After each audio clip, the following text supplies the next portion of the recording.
নমস্কার বন্ধুরা, আপনারা দেখছেন কুকিং হাউস অফ অনিমা।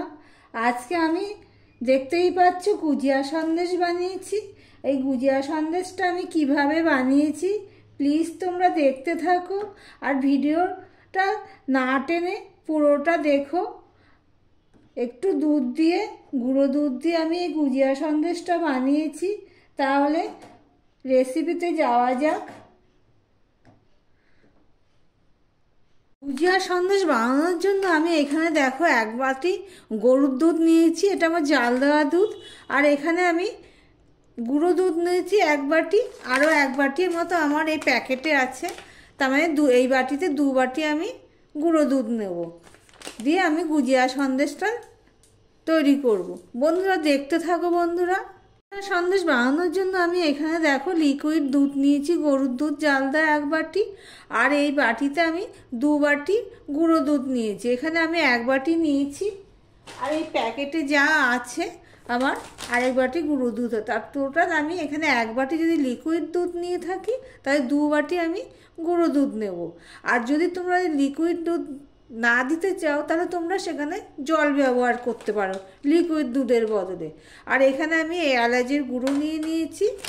তাহলে বন্ধুরা দেখতে থাকো আমি গুজিয়াটা কিভাবে বানাচ্ছি। এখানে আমি কড়াই বসিয়ে দিয়েছি, কড়াইতে গরম হয়ে গেছে, সামান্য গরম হয়েছে। এবার আমি এখানে ঘি দিয়ে দিলাম। ঘিটা দিয়ে আমি কড়াই চারদিকে এভাবে লাগিয়ে নিলাম। এবারে যে লিকুইড দুধটা আমি নিয়েছি সেই দুধটা আমি দিয়ে দিলাম। গ্যাসের ফ্লেমটা আমি ছোট করে দিলাম। এবার দুধটা অল্প গরম হলে, বেশি গরম লাগবে না, অল্প গরম করব। দেখো বন্ধুরা, দুধটা অল্প ঈষৎ উষ্ণ গরম হয়েছে। এবার আমি অল্প অল্প গুঁড়ো দুধটা দিয়ে দেব, অল্প অল্প দেব আর গুলে নেব।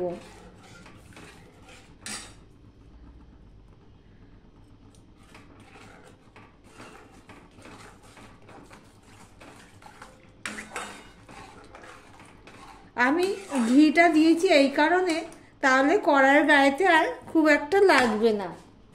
এবার প্যাকেটও আমার এক বাটি মতনই হবে। দেখো, সেটা আমি অল্প অল্প করে দিয়ে গুলে নেব দুধের সাথে। আমি কিন্তু গ্যাসের ফ্লেমটা একদম লোতেই রেখেছি।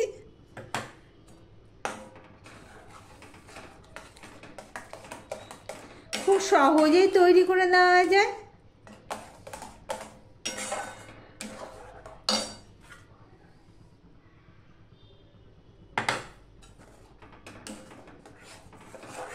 সমস্ত দুধটা, এই রেসিপিটা একদম লো মিডিয়ামেই করতে হবে, লো টু মিডিয়ামে রেখেও করতে পারো, তবে খুব ঘন ঘন তখন নাড়তে হবে। আমি দুধটা পুরো গোলা যাওয়া পর্যন্ত আমি লোতে রেখেই করছি। দেখো বন্ধুরা, সমানে কিন্তু আমি এটা নেড়ে যাচ্ছি। এটা সমানে এইভাবে নেড়ে যেতে হবে খুন্তি দিয়ে, নাহলে তলায় লেগে যেতে পারে, সেটা মাথায় রাখতে হবে। এবারে এর মধ্যে আমি যে এলাচের গুঁড়োটা নিয়েছিলাম সেটা আমি দিয়ে দিলাম।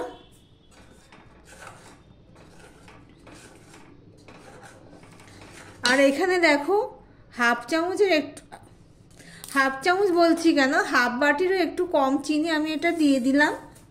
যেহেতু এখানে গুঁড়ো দুধ দেওয়া হয়েছে তো চিনিটা বেশি লাগবে না।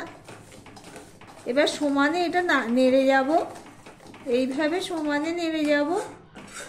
দেখতে থাকো বন্ধুরা, প্লিজ ভিডিওটি পুরোটা দেখো। আর আমার ভিডিওটি যদি ভালো লেগে থাকে তাহলে লাইক কমেন্ট শেয়ার করে দিও।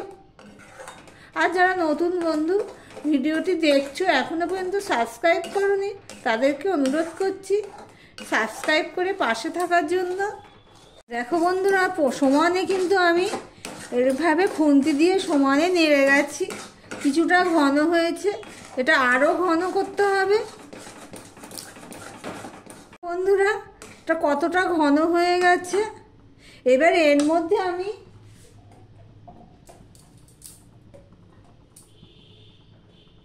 আর একটুখানি ঘি দিয়ে দিচ্ছি।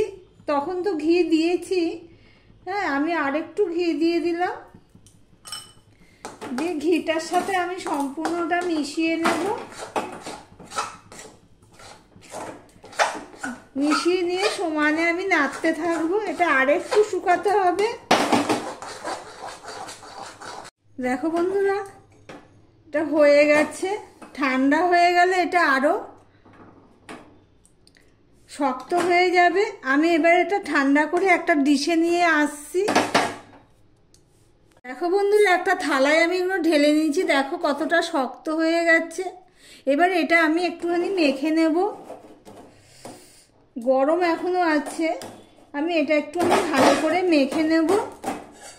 আমি ঠান্ডা করে নিয়ে, ঠান্ডা মানে মোটামুটি ঠান্ডা করে নিয়েছি।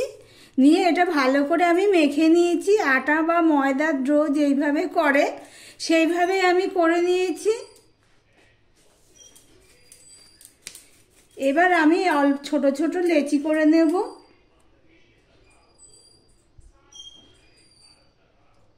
এইভাবে ছোট ছোট করে আমি গোলা করে নেব।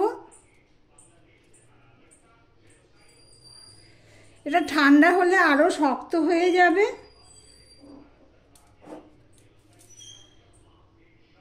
দেখো বন্ধুরা, আমি কিছুটা ছোট ছোট লেচি করে নিয়েছি। আর আমি এইভাবে গোল গোল করে নিচ্ছি প্রথমে, তারপরে এইভাবে করে নিলাম। দিয়ে ঠিক এইভাবে, দেখো বন্ধুরা, গুজিয়া সন্দেশ আমার একটা রেডি হয়ে গেল। আমি আবারও আরেকটা করে দেখাচ্ছি। এইভাবে গোল করে নিলাম, তারপরে এইভাবে করে নিলাম। নিয়ে দুই মাথাটা আমি এইভাবে, দেখো দুটো গুজিয়া সন্দেশ আমার রেডি হয়ে গেল। আমি আরও একটা করে দেখাচ্ছি।